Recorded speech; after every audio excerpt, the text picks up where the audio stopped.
Transformation into Buddha మూడవ session కి స్వాగతం సుస్వాగతం మాస్టర్స్.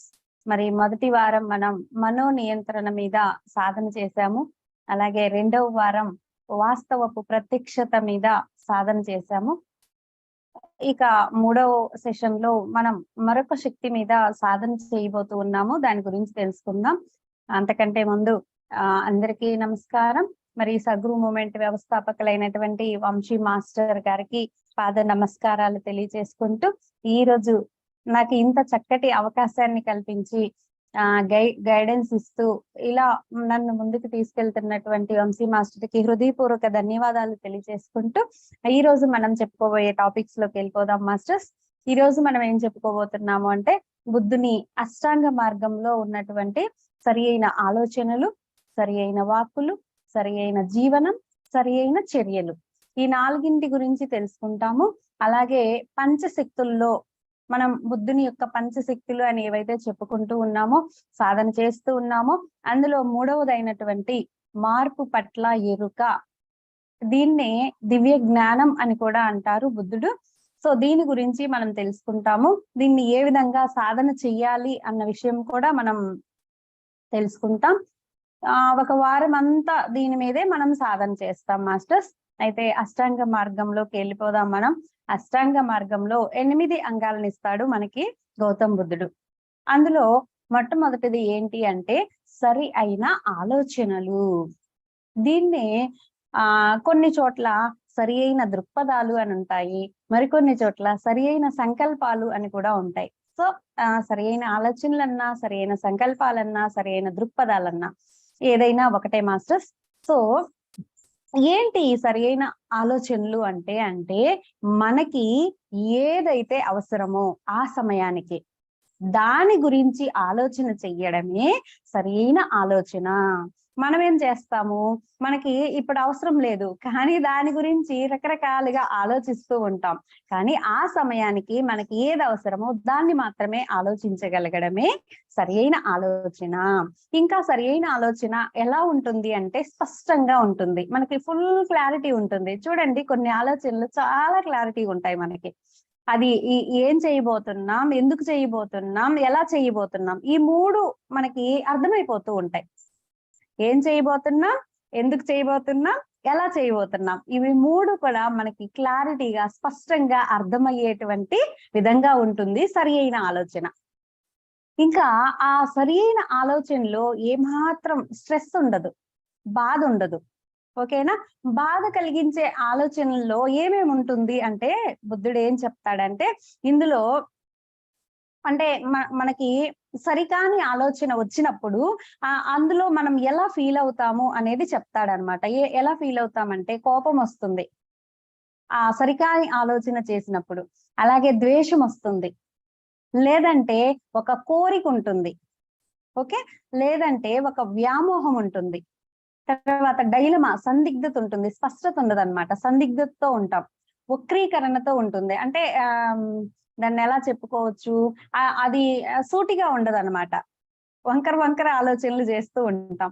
ఈ లక్షణాలన్నీ ఎప్పుడైతే మన ఆలోచనలో ఉన్నాయో అవి సరికాని ఆలోచనలు.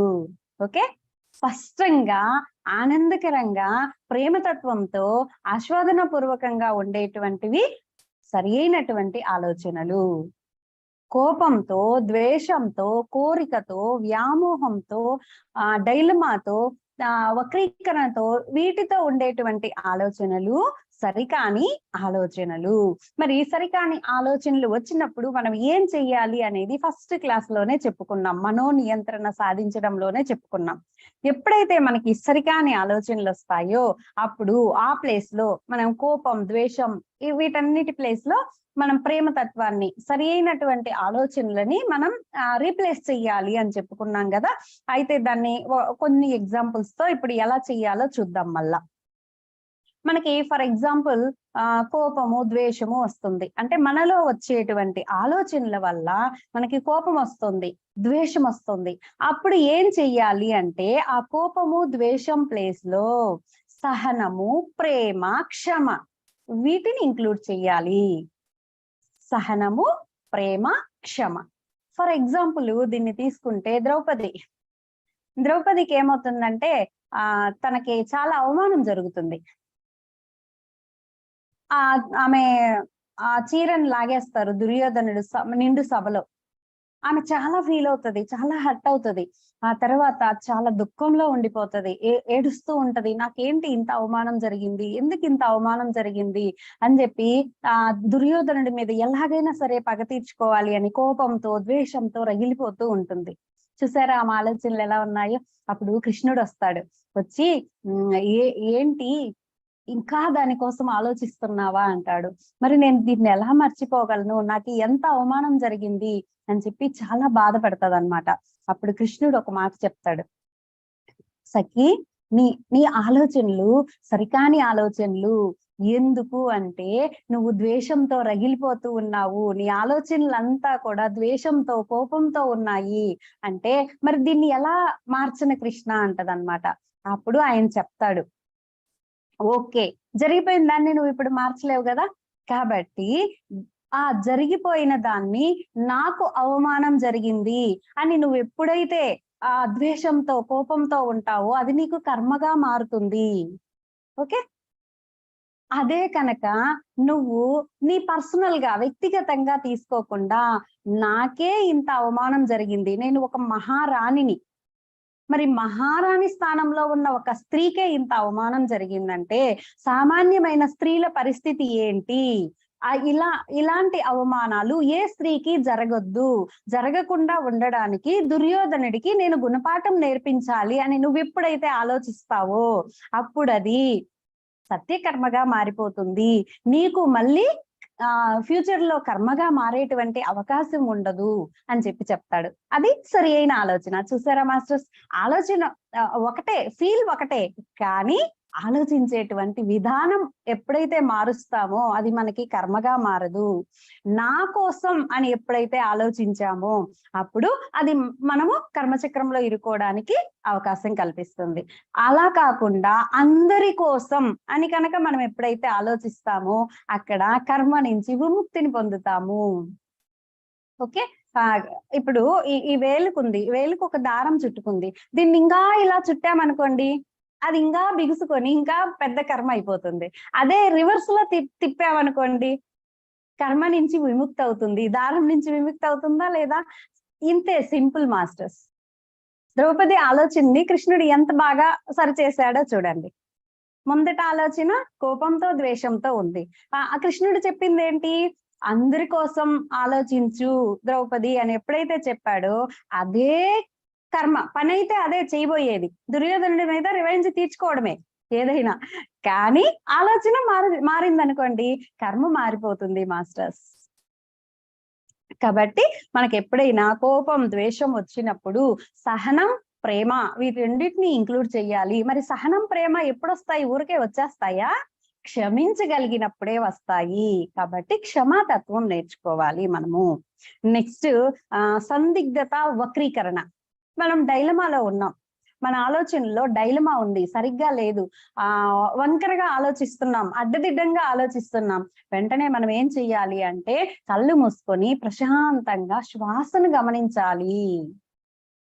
అప్పుడు మనకి మనం కూల్ ఎందుకు ఇంత డైలమాగా ఉన్నావు, ఎందుకు ఇలా ఆలోచిస్తున్నావు, కూల్ అని చెప్పి శ్వాసను గమనిస్తూ మన మనసుని కంట్రోల్ చెయ్యాలి. నెక్స్ట్ కోరిక. అయితేనండి మనకి కోరికలే ఉండకూడదా? తప్ప కోరికలు ఉండటం అంటే కాదు మాస్టర్స్. బుద్ధుడు ఏం చెప్తాడు అంటే మితిమీరిన అతి కోరికలు మన దుఃఖానికి కారణం. అంటే తృష్ణ, మితిమీరిన అతి కోరికలు తృష్ణ. ఓకే, ఈ తృష్ణ ఉండడం వల్ల మనకి ఇబ్బందులు కలుగుతాయి. ఫర్ ఎగ్జాంపుల్ నా కెపాసిటీ సైకిల్ కొనుక్కునే కెపాసిటీ, నేను కారు కొనుక్కోవాలి అనుకున్నాను అనుకోండి, అది మితిమీరిన అతి కోరిక. ఓకే, అంటే నా దగ్గర 10,000 బడ్జెట్ పెట్టగలను, కానీ 10 లక్షలకి మనం ఎప్పుడైతే కోరుకుంటామో అది మితిమీరిన అతి కోరిక. నా దగ్గర 10,000 ఉన్నాయి, 10,000కి సంబంధించి సైకిల్ కొనుక్కోవాలి అనుకోవడం నార్మల్ కోరిక. ఓకే, డిఫరెన్స్ అర్థమైందా? కాబట్టి ఈ కోరిక మితిమీరిందిగా ఉండకూడదు. అయితే ఏం చెయ్యాలండి? 3 సార్లు వాయిదా వేయండి అని చెప్తారు సార్. వంశీ సార్ మనకి చాలా సార్లు చెప్పున్నారు.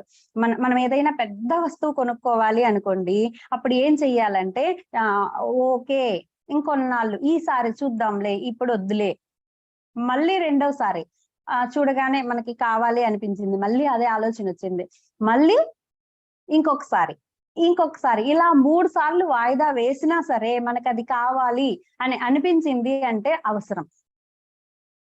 ఓకే, అంటే మనము అవసరానికి అంటే కొన్ని నీడ్స్ ఉంటాయి, కంపల్సరీ అవసరమైనవి ఉంటాయి. కొన్నేమో పక్కనోళ్ళ ముందు బిల్డప్ ఇచ్చుకోవడం కోసం కొన్ని ఉంటాయి. మనది అవసరమా బిల్డప్పా, ఈ రెండింటి మధ్య తేడా గమనించుకోవాలి. ఆ తేడా గమనించుకోవాలంటే మనం వాయిదా పద్ధతిని ఉపయోగించాలి మాస్టర్స్. ఎందుకంటే పక్కన వాళ్ళ ఇంట్లో పెద్ద వస్తువు మంచిగా చూడగానే అబ్బా ఇది మా ఇంట్లో కూడా ఉంటే బాగుండు అనిపిస్తుంది. అది అవసరమా లేకపోతే బిల్డప్? ఆ రెండింటి మధ్య తేడా తెలుసుకోవాలంటే వాయిదా వేయాల్సిందే. లేదంటే అనవసరంగా కొనేసి దానికి అప్పులు పాలైపోయి దానికి కట్టుకోలేక ఇబ్బంది పడుతూ ఉంటాం. సో మన కోరిక మనల్ని ఇబ్బంది పెట్టకూడదు కదా, మరి దుఃఖం ఎందుకు వచ్చింది? మితిమీరిన అతి కోరిక వల్ల వచ్చింది, పక్కన వాళ్ళని చూసి కాల్చుకోవడం వల్ల వచ్చింది. కాబట్టి ఆ అవేర్నెస్ తో మనం ఉండాలంటే 3 సార్లు వాయిదా వేయాలి. ఇంకా ఏం చెయ్యాలి అంటే ఈ కోరికలు మారుతూ ఉంటాయి. ఇప్పుడు పక్కింట్లో చూడగానే నాకు కావాలి అనిపిస్తుంది, మళ్ళీ 2 రోజులు ఆగిన తర్వాత ఎందుకబ్బా మనకి, మనం క్యాలిక్యులేట్ చేస్తాం, ఎందుకబ్బా మనకి అనిపిస్తుంది. అంటే మన కోరికలు శాశ్వతంగా అక్కడే ఉండిపోవు, రకరకాలుగా మారిపోతూ ఉంటాయి. ఒక్కొక్క రోజు ఒక్కొక్క కోరిక వస్తూ ఉంటుంది. ఆ కోరికల్లో స్టాండ్ బై అయిన కోరికనే మనం నెరవేర్చుకోవాలి. అన్ని నెరవేర్చుకుంటూ వెళ్తే మనం దుఃఖంలోకి వెళ్ళిపోతాం మాస్టర్స్. అందుకని మనకు కోరిక వచ్చిన వెంటనే అశాశ్వతత్వాన్ని గుర్తు చేసుకోమంటాడు బుద్ధుడు. అంటే ఈ కోరిక నీకు స్టాండ్ బై అవదు రోయ్, రేపు ఇంకొక కోరిక వస్తుంది రోయ్, అందుకని స్టాండ్ బై అయ్యే కోరిక మీదే నువ్వు ఫోకస్ చెయ్యాలంటే అశాశ్వతత్వాన్ని మనం అర్థం చేసుకోవాలి. అప్పుడు దీన్ని బ్యాలెన్స్ చేసుకోగలుగుతాం మాస్టర్స్. నెక్స్ట్ వ్యామోహం. ఈ వ్యామోహం అంటే ఏంటి అంటే ఇది కూడా మితిమీరిన మితిమీరిన అతి వ్యామోహం. నార్మల్ గా వ్యామోహం ఉండొచ్చా ఉండకూడదా అంటే నార్మల్ వ్యామోహం ఉండొచ్చు, నార్మల్ కోరిక ఎలా అయితే ఉండొచ్చు అలాగే నార్మల్ వ్యామోహం ఉండొచ్చు. అయితే మితిమీరిన అతి వ్యామోహం ఉండకూడదు. మితిమీరిన అతి వ్యామోహం వల్ల ఏమవుతుంది, మనం దుఃఖంలోకి వెళ్ళిపోతాం మాస్టర్స్. మరి దీన్ని ఎలా బయటపడాలి అంటే అన్ని వస్తువులు కూడా నశించిపోయేవే అన్నది మనం ఎరుకలోకి తెచ్చుకోవాలి. ఏది మన సొంతం కాదు, ఏది శాశ్వతం కాదు అన్న విషయాన్ని మనం ఎప్పుడైతే అర్థం చేసుకుంటామో, ఆ ఎరుకలోకి వస్తామో, అప్పుడు మితిమీరిన అతి వ్యామోహం అనేది ఉండకుండా ఉంటుంది. ఏది శాశ్వతం కాదు. ఈ రోజు ఒక వస్తువు కొన్నాము, కొత్త కారు కొన్నాము, దాన్ని నైట్ మెలకు వచ్చింది అనుకోండి, కిటికీలోని చూసుకుంటాం, అమ్మో నా కారుకి ఎవరన్నా అటు దారిని వెళ్తూ ఏమన్నా గీస్తారో ఏంటో, పట్ట సరిగ్గా ఉందో లేదో ఇలా చూసుకుంటాం. ఎప్పటిదాకా చూస్తాము? దాని మీద వ్యామోహం తీరిపోయేదాకా, కొత్త మోజు తీరిపోయేదాకా చూస్తాం. ఆ తర్వాత బయటపడేసి దుమ్ము పట్టినా కూడా దాన్ని ఇదిలించాం. అవునా కాదా? ఏదైనా కొత్త చీర కొనుక్కున్నాం అనుకోండి, అమ్మో అది నలిగిపోతుందేమో, ఎంత జాగ్రత్తగా చూసుకుంటాము. Okay masters. సో ఏది కూడా శాశ్వతం కాదు. ఈ రోజు మంచిగా కొత్తగా ఉన్నది రేపటికి మళ్ళీ నార్మల్ పాతది అయిపోతుంది అన్న విషయాన్ని, అశాశ్వతత్వాన్ని మనం ఎప్పుడైతే అవగాహన చేసుకుంటామో అప్పుడు ఆ మితిమీరిన అతి వ్యామోహం అనేది ఉండకుండా ఉంటుంది. దాని నుంచి మనం బయటపడతాం. ఇంకా బుద్ధుడు ఏది వద్దు అని చెప్పడు. ఇదేంటండి అన్ని వద్దంటే మరి ఎలాగండి, ఆయనలాగా మనం కూడా ఒక జోలు తగిలించుకొని వెళ్లాల్సిందే, వేరే మార్గం లేదు అనుకుంటాం. కానీ ఆయన ఏది వద్దండి మాస్టర్స్, మధ్య మార్గంలో వెళ్ళమంటాడు. ఓకే, మధ్య మార్గం అంటే అతి వద్దు, అసలు లేకుండా వద్దు. అసలు లేకుండా ఉంటే సన్యాసి అయిపోతాం, అవునా? అతి అయితే సంసార అయిపోతాం. కాబట్టి సంసారి వద్దు, సన్యాసి వద్దు, యోగిగా ఉండు. కృష్ణుడు చెప్తాడు కదా, యోగి భవ అర్జున అంటాడు. అలాగా గౌతమ్ బుద్ధుడు కూడా మనకేం బోధిస్తున్నాడు అంటే మధ్య మార్గం. మితిమీరిన అతి కోరికలే తృష్ణకు కారణమవుతాయి, మితిమీరిన అతి వ్యామోహమే దుఃఖానికి కారణమవుతుంది. కాబట్టి ఆ దాటి పట్ల అవేర్నెస్ తో ఉండండి అని చెప్తారు.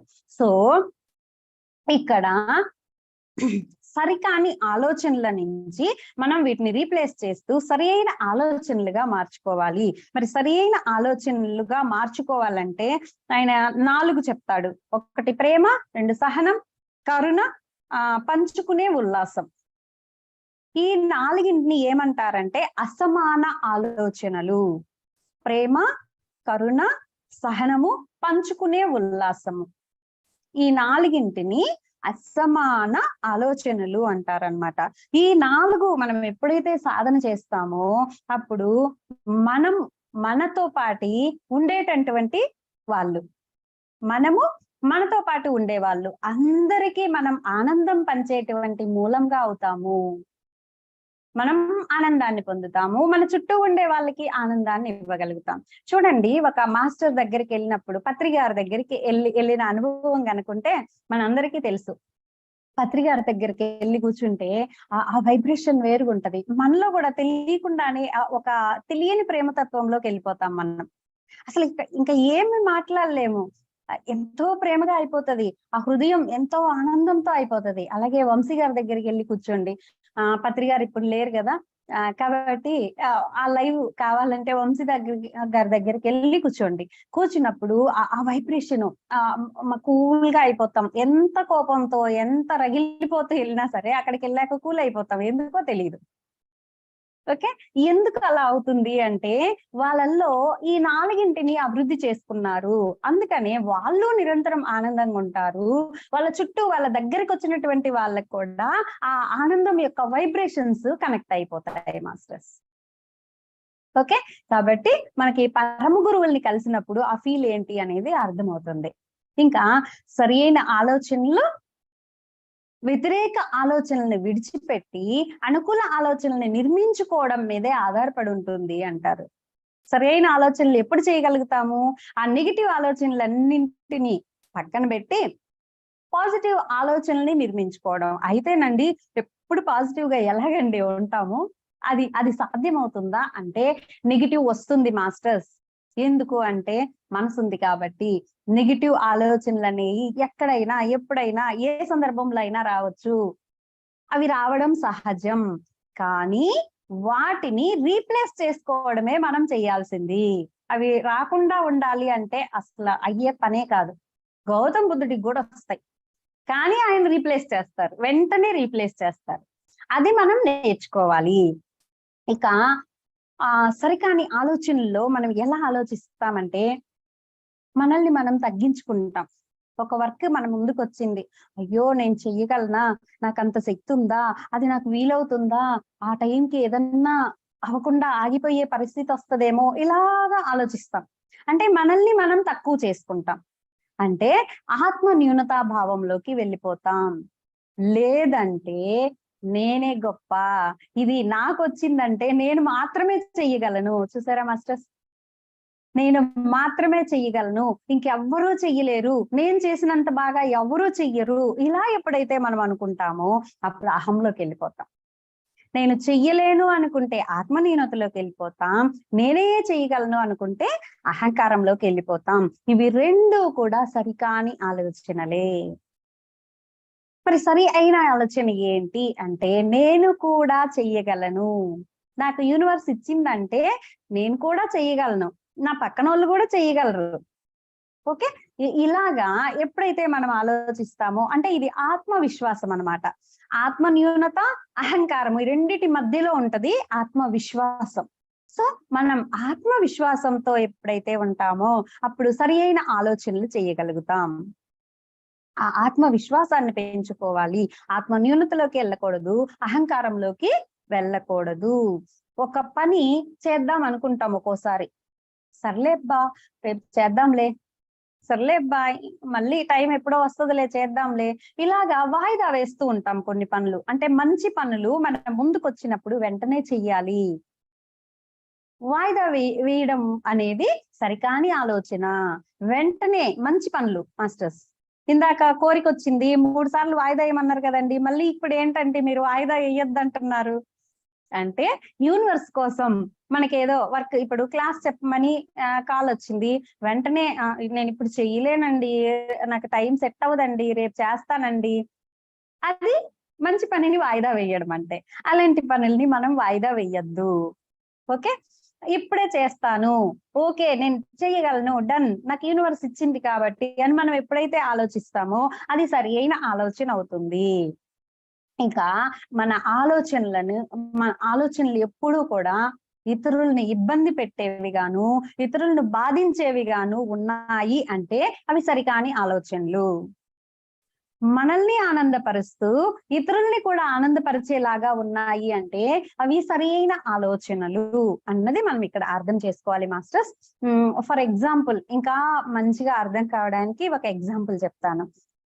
అంటే అవతలి వాళ్ళని ఇబ్బంది పెట్టేలా, బాధ పెట్టేలా ఉండే ఆలోచనకి ఎగ్జాంపుల్ రావణాసురుడిని తీసుకుందాం. రావణాసురుడు ఏం చేశాడు? సీతను చూశాడు, ఏం ఆలోచించాడు? ఎలాగైనా సరే సీతను నేను తెచ్చేసేయాలి. చూసారా? అది ఆ కోరికతో కూడిన ఆలోచన అంటే సరికాని ఆలోచన. వ్యామోహంతో కూడిన ఆలోచన అంటే సరికాని ఆలోచన. కాబట్టి మనకు ఒక ఆలోచన వచ్చింది. ఆ ఆలోచన ఈ అన్నిట్లో ఉన్నాయా లేవా చెక్ చేసుకొని, ఇవన్నీ లేవు, ఆనందంగా ఉంది, స్పష్టంగా ఉంది అంటే అది సరైన ఆలోచన, రైట్ మార్క్, వెంటనే చేసేయడమే. ఎనర్జీ ఇస్తది సరి అయిన ఆలోచన. సరికాని ఆలోచన ఎనర్జీని కోల్పోయేలా చేస్తుంది మాస్టర్స్. ఇక సరి అయిన ఆలోచనకి ఎగ్జాంపుల్, సరికాని ఆలోచనకి ఎగ్జాంపుల్ చెప్పుకున్నాం కదా. సరి అయిన ఆలోచనకి ఎగ్జాంపుల్ ఎవరిని చెప్పుకుందామంటే వినాయకుడు. వినాయకుడికి ఆ శివుడు ఏం చేస్తాడు? గణాధిపతి ఎవరో డిక్లేర్ చేయడానికి అందరికి పోటీ పెడతాడు. అందులో ఫైనల్ పోటీలో ఇద్దరు నిలుస్తారు, కుమారస్వామి, వినాయకుడు నిలుస్తారు. నిలిచిన తర్వాత వినాయకుడు ఎలుక వాహనం ఎక్కి వెళ్తూ ఉంటాడు, కుమారస్వామి ఏమో నెమలెక్కి రెయ్యిని వెళ్ళిపోతూ ఉంటాడు. ఈయన ఏం చేస్తాడు? అయ్యో ఎలాగా అన్నయ్య తొందరగా వెళ్ళిపోతున్నాడు, నా వల్ల అవ్వట్లేదే అని చెప్పి అలా కూర్చుంటాడు. కూర్చొని ఒక క్లారిటీ తెచ్చుకుంటాడు. అమ్మ ఏం చెప్పింది? అన్నిటికంటే వేగంగా వెళ్ళగలిగేది ఆత్మ అని చెప్పింది కదా, మరి నేను ఆత్మతో ప్రయాణం చేస్తాను అని చెప్పి చక్కగా చెట్టు కింద కూర్చుంటాడు, ధ్యానంలోకి వెళ్ళిపోతాడు. ఆయన ఆస్ట్రల్ బాడీని రిలీజ్ చేసి రేవుని వెళ్ళిపోతాడు. ఎక్కడికి వెళ్ళినా సరే వినాయకుడు ఎదురవుతూ ఉంటాడు కుమారస్వామికి. చూసారా మాస్టర్స్, ఇది స్పష్టతతో కూడినటువంటి ఆలోచన, అవునా? ఇక్కడ ఎవరిని ఇబ్బంది పెట్టేది ఆలోచన కాదు. కాబట్టి సరి అయిన ఆలోచన ఎప్పుడు కూడా స్పష్టతతో ఉంటుంది, ఎప్పుడు, ఎక్కడ, ఎలా అన్న క్లారిటీతో ఉంటుంది. ఇది మనం అర్థం చేసుకుందాం మాస్టర్స్. నెక్స్ట్, సరి అయినటువంటి వాక్కులు. సరి అయిన వాక్కులు, ఈ వాక్కులు చాలా చాలా ఇంపార్టెంట్. అంటే ఆ నిమిషానికి అక్కడ ఏ మాట అయితే అవసరమో ఆ మాట మాట్లాడడమే సరి అయిన వాక్కులు. ఇక్కడ మనం గౌతమ్ బుద్ధుడి గురించి చెప్పుకుంటూ ఉన్నాము, ఆయన ఇచ్చినటువంటి కాన్సెప్ట్ గురించి చెప్పుకుంటూ, గౌతమ్ బుద్ధుడు ఏ శక్తులనైతే ఉపయోగించి ఆయన ఎన్లైటన్మెంట్ సాధించారో అవి మనం సాధించాలంటే ఎలాగా అని మాట్లాడుకుంటున్నాం. మరి ఇక్కడ ఇప్పుడు నేను ఇది వదిలేసి ఇంకెవరో వేరే ఆమె గురించి, ఈమె గురించి, మా పక్కింటి వాళ్ళ గురించి, చీరల గురించి చెప్పాను అనుకోండి, అది సరి అయిన వాక్ అవుతుందా? కాబట్టి ఆ క్షణానికి, అదే ఫ్రెండ్స్ దగ్గరికి వెళ్ళాము, అందరూ చీరలు చూస్తూ ఉన్నారు, మరి అప్పుడు చీరల గురించి మాట్లాడాలి కదా, అక్కడ అదే అవసరము, ఇక్కడ ఇది అవసరము. ఇక్కడ అది మాట్లాడకూడదు, అక్కడ ఇది మాట్లాడకూడదు. ఓకే, కాబట్టి ఎక్కడ ఏది ఎప్పుడు అవసరమో అది మాట్లాడడమే సరి అయిన వాక్కులు.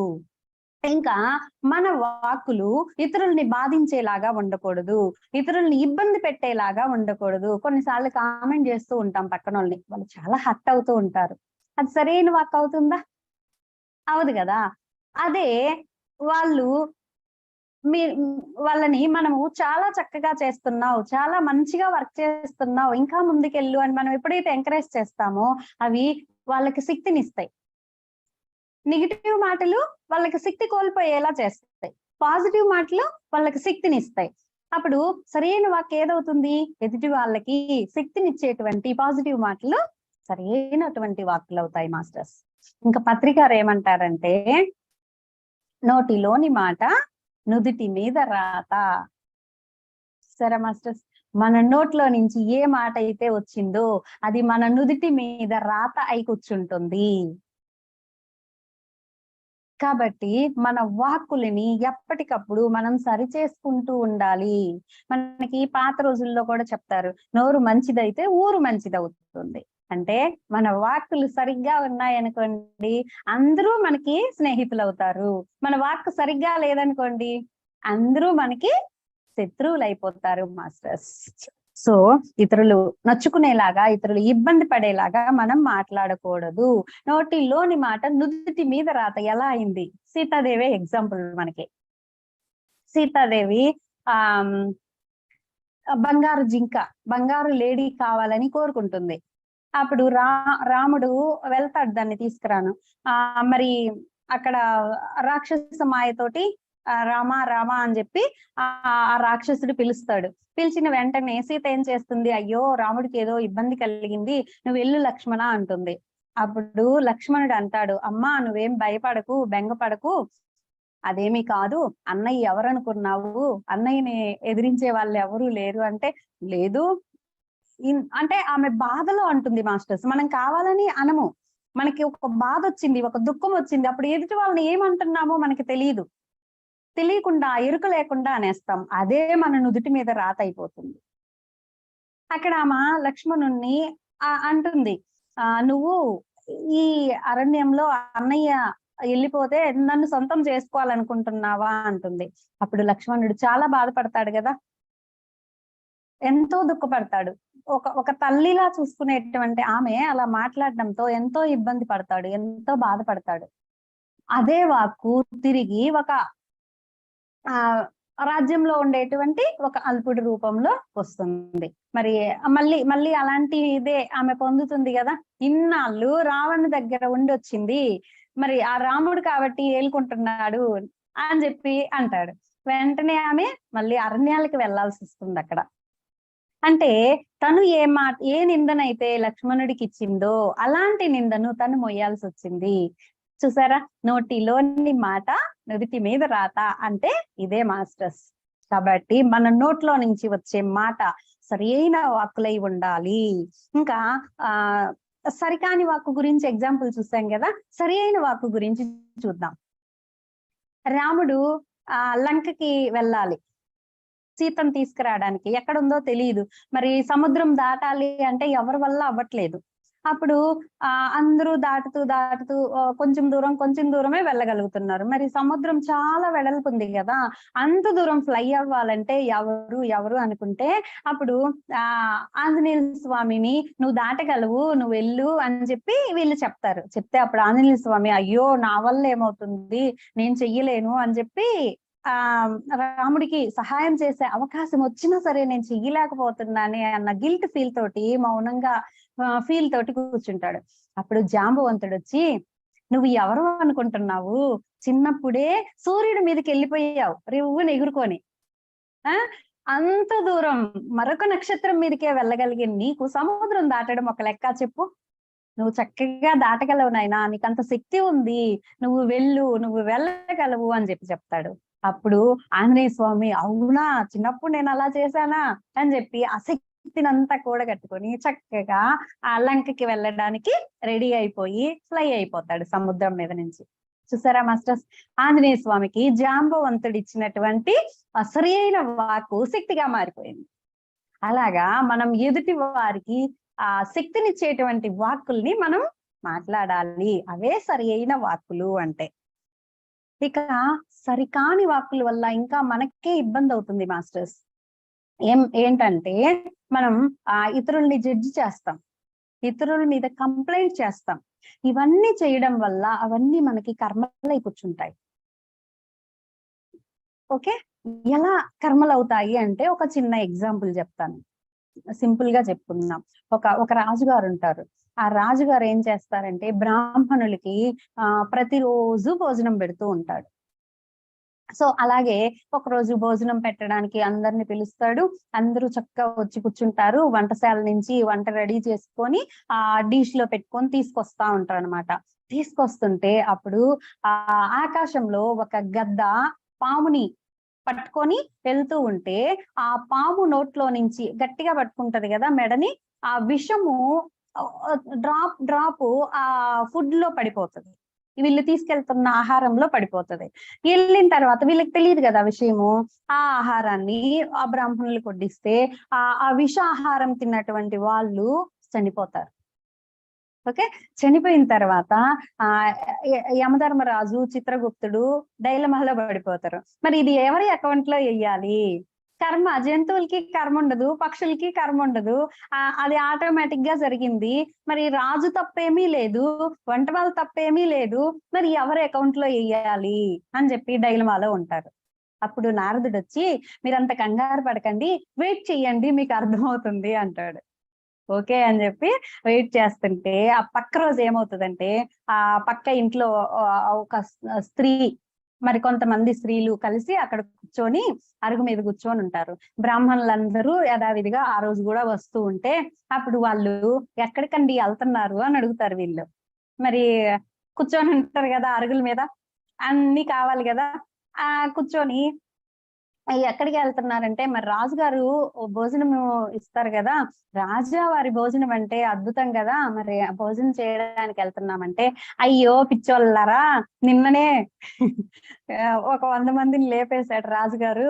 బ్రాహ్మణులు అంటే యాక్చువల్ గా ఆయనకి కోపం ఉంది, ద్వేషం ఉంది, అందుకని భోజనం పెట్టే నెపంతో వాళ్ళని లేపేస్తూ ఉంటాడు. నిన్ననే ఇలా జరిగింది కాబట్టి ఇంకా మీ ఇష్టం, వెళ్తానంటే మీ మీ చావు మీరు కోరి తెచ్చుకున్నట్టే, వెళ్తామంటే వెళ్ళండి, లేకపోతే వెనక్కి వెళ్ళండి అని చెప్తారనమాట. వీళ్ళు ఏం చేస్తారు, వెనక్కి వెళ్ళిపోతారు. అయ్యి బాబు ఇంత ఇంత జరిగిందా అని చెప్పి. వెంటనే ఆ యమధర్మరాజు, చిత్రగుప్తుడు దొరికారు అని చెప్పి వీళ్ళ అకౌంట్ లో వేసేస్తారు. 100 మందిని చంపిన పాపము వీళ్ళ అకౌంట్ లో వేస్తారు. ఎందుకు అంటే ఏ పాపం అయితే జరిగిందో దానికి కారణం ఎవరూ లేరు. దాన్ని ఎవరైతే నెగిటివ్ గా ప్రచారం చేశారో, దాన్ని ఎవరైతే జడ్జి చేశారో, దాన్ని ఎవరైతే కంప్లైంట్ చేశారో వాళ్ళ అకౌంట్ లోకి ఆ కర్మ వెళ్ళిపోయింది మాస్టర్స్. కాబట్టి మనం ఎంత అవేర్నెస్ తో మాట్లాడాలో చూడండి. అనవసరంగా ఇతరుల మీద నిందలు మోపుతూ మనం మాట్లాడే ప్రతి మాట మనకి కర్మై కూర్చుంటుంది. సో తెలిసి తెలియకుండా మనం మాట్లాడాల్సిన పని లేదు. దానికి వంశీ మాస్టర్ ఒక టెక్నిక్ చెప్తారు. నిజమా, అవసరమా, ఉపయోగమా, ఈ 3 ఫిల్టర్స్ ఉపయోగించండి. ఈ 3 నిజమే, నిజమైనంత మాత్రం చెప్పాల్సిన పని లేదు. అవసరమా, అవసరమే. మరి అవసరమైంది వాళ్ళకి ఏమన్నా ఇది చెప్పడం వల్ల ఉపయోగం ఉంటుందా? ఉపయోగం కూడా ఉంది. ఈ 3 గనక సీక్వెన్స్ లోకి వస్తే, ఈ 3 గనక ఉంటే మనం చెప్పేటువంటి మాటలో, అప్పుడు మాత్రమే మన నోట్లో నుంచి ఆ మాట రావాలి, లేదంటే స్టాప్ అవ్వాలి అని చెప్తారు. అదే సరి అయిన వార్త. నెక్స్ట్ మాస్టర్స్, సరి అయిన చర్యలు. సరి అయిన చర్యలు అంటే ఏంటంటే సరి అయినటువంటి కర్మలు, మనం చేసేటువంటి పనులు. ఏంటి మనం చేసే పనులు అంటే ఇతరులకి హాని కలిగించకుండా, ఎవరు ఇబ్బంది పడకుండా ఉండేటువంటివే సరి అయినటువంటి కర్మలు. మరి ఎలా దాన్ని సరి అయిన కర్మలు అని నిర్ణయించాలి అంటే మనం చేసేటువంటి పనిలో న్యాయం ఉందా, వినయం ఉందా, ఇవి 2 చెక్ చేసుకోవాలి. మనం ఒక పని చేస్తున్నామంటే మనం చేసే పనిలో న్యాయం ఉందా, వినయం ఉందా అని మనం చెక్ చేసుకొని, ఓకే ఈ 2 ఉన్నాయి అనుకున్నప్పుడు మనము ఆ పనుల్ని చెయ్యాలి. ఫర్ ఎగ్జాంపుల్ ప్రహ్లాదుడు చూడండి, తన తండ్రి అయిన హిరణ్యకశిపుడు అధర్మంలో ఉంటాడు, అందరిని హింసిస్తూ ఉంటాడు. ఆఖరికి తన కడుపును పుట్టిన బిడ్డని కూడా ఇబ్బంది పెడుతూ ఉంటాడు. నువ్వు నన్నే పూజించాలి అంటాడు ఆయన. ఈయనేమో లేదు లేదు నారాయణుడు, ఈ సృష్టి మొత్తానికి లీడర్ ఎవరు? నారాయణుడు. నారాయణుని పూజిస్తాను. నువ్వు ఈ చక్రవర్తివి అంతే నాన్నగారు, నువ్వు రాజుగారివి అని చెప్తాడు. అయితే మరి తండ్రి ఒప్పుకోడు కదా, తండ్రిని ఎదిరించాల్సి వస్తుంది. ఎదిరించాల్సి వచ్చినప్పుడు అక్కడ ఎక్కడ అహం ప్రదర్శించడు మాస్టర్స్. ఎంతో వినయంతో నాన్నగారండి మీరు చేస్తుంది కరెక్ట్ కాదండి అని చెప్పి వినయంతో చెప్తాడు. అవునా? కాబట్టి అతను న్యాయాన్ని వినయంతో చేస్తున్నాడు. నేను కరెక్ట్ గా ఉన్నాను కాబట్టి నేనే గొప్ప అన్న అహం ఎక్కడా ప్రదర్శించడు ప్రహ్లాదుడు. విషం తాగు అంటాడు. మీరు ఎలా చెప్తే అలాగేనండి నాన్నగారు, నారాయణుడు ఉన్నాడు నన్ను కాపాడుకోవడానికి అని ఎంతో వినయంతో దాన్ని తీసుకుంటాడు. చూసారా మాస్టర్స్, మనం చేసేటువంటి పనిలో న్యాయం ఉండాలి, వినయం ఉండాలి. అప్పుడు మనం చేసేది సరి అయిన చర్య అవుతుంది. ఇంకా ఆంజనేయ స్వామి చూడండి, తన సీనియర్ మాస్టర్ రాముడు, అలాగే సీతాదేవి, వాళ్ళిద్దరిని ఎంతో నమ్ముతాడు, ఎంతో విశ్వసిస్తాడు. అందుకని వాళ్ళ దగ్గర నిరంతరం వినయంతో ఉంటాడు. సో ఒక్కసారి ఏం జరుగుతుందంటే రావణాసురుడు మరణించిన తర్వాత ఇంకా రాజ్యాన్ని రావణుడి యొక్క తమ్ముడు విభీషణుడికి అప్పజెప్పేసి ఆ రావణుడి యొక్క కొడుకు చిన్న పిల్లోడుగా ఉంటాడు. అప్పుడు పెద్దోడు చనిపోతాడు యుద్ధంలో. చిన్న పిల్లోడుగా ఉంటే అతన్ని యువరాజుగా ప్రకటించి విభీషణుడి తర్వాత మళ్ళీ రాజ్యం అతనికి రావాలన్నమాట. అలాగా సెట్ చేసి ఇంకా వీళ్ళందరూ బయలుదేరుతుంటే అప్పుడు సీతామాత ఆంజనేయ స్వామిని పిలిచి నాయనా ఈ సన్నికల్లు చాలా బాగుంది, దీని మీద ఏది వండినా సరే నూరినా సరే చాలా రుచిగా ఉంటుంది వంట, కాబట్టి ఇది మన రాజ్యానికి తీసుకెళ్దాం, దీన్ని రెడీ చెయ్యు అని చెప్తది. అప్పుడు ఆంజనేయ స్వామి స్టన్ అయిపోతాడు. అమ్మో సీతమ్మ తల్లి సీనియర్ మాస్టరు, ఆమెకి నేను ఎలా ఎదురు చెప్పగలను, కాబట్టి నేను దీన్ని రెడీ చేయాల్సిందే. కానీ అమ్మకి తెలియచెయ్యాలి ఎలాగా? ఇక్కడి నుంచి మనం చిన్న పూచిక పుల్ల తీసుకెళ్ళినా సరే అది రాముడికి అపవాదం అవుతుంది కదా. అంటే ఆ రాజ్యంలో నుంచి మనం పట్టుకెళ్ళినట్టు అవుతుంది కదా, వాళ్ళకి ఇచ్చినట్టు ఎలా అవుతుంది, అది కరెక్ట్ కాదు కదా అని చెప్పి ఆలోచిస్తా ఉంటాడు. అయ్యో ఇప్పుడు అమ్మకి ఎలా చెప్పాలి అని చెప్పి మామూలుగా అదేంటమ్మా అలా ఎలా తీసుకెళ్తావు అనొచ్చు. కానీ అక్కడ స్వామి వినయంతో ఉన్నాడు. అందుకని అంటే భూమిలో ఉంటది కదా అప్పటి రోజుల్లో రోళ్ళు, అందుకని దాన్ని తవ్వుతూ ఉంటాడనమాట. ఆలోచిస్తూ చిన్నగా మెల్లిగా తవ్వుతూ ఉంటాడు, ఎలా ఇందులో నుంచి ఎలా బయటపడాలని.